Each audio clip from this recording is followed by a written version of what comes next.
अगर आप भी चाहते हैं कि एसएस फिल्म्स मोतिहारी के ऑडियो वीडियो सबसे पहले आप तक पहुंचे, तो इस चैनल को सब्सक्राइब करें और साथ ही बेल आइकन को दबाना ना भूलें।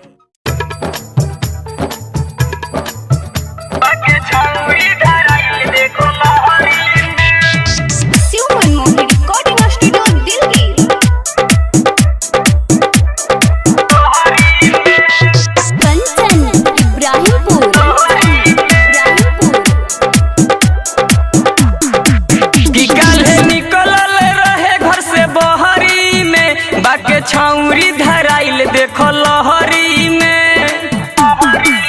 निकले निकलल रहे घर से बहरी में, बाके छौरी धराइल देखो लहरी में। छौरी के छूटल अगराइल छौरा बाके पिटाइल, छौरी बिगड़ल रहत रहे सहरी में।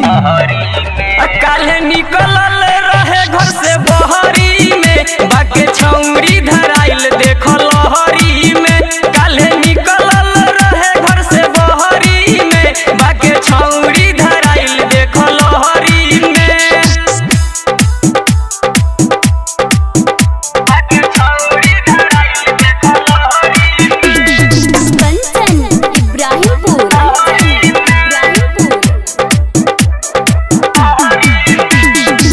बाप भाई के मुँह कोइले बकाला, पर पंचायत के हो खतहाला।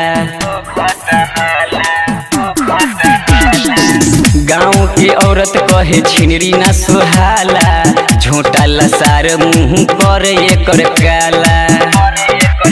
बाके दिल्ली के भकल जवानी एकर लकल, छौरा के मिलल नाही कुछो लबरी में। निकलल रहे घर से बहरी में, बाके छौरी धराइल देखो लहरी में। काल्हे निकलल रहे घर से बहरी में, बाके छौरी धराइल देखो लहरी में।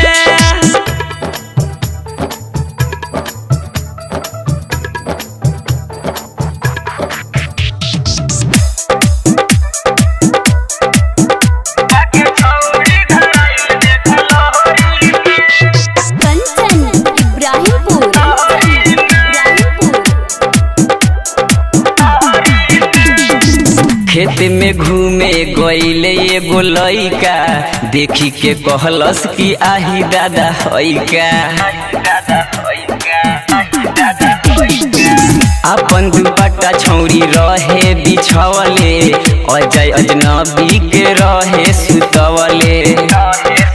सबजवा बाके पकड़ाइल, मुनवा घरे भाग के आइल। आवारा एजाज भी ले रहे नहरी में। निकलल रहे घर से बहरी में, बाके छौरी धराइल देखो लहरी में। काल्हू निकलल रहे घर से बहरी में, बाके छौरी धराइल देखो लहरी में। छौरी के छूटल अगराइल छौरा बाके पिटाइल, छौरी बिगड़ल रहत रहे सहरी में। काल्हे निकलल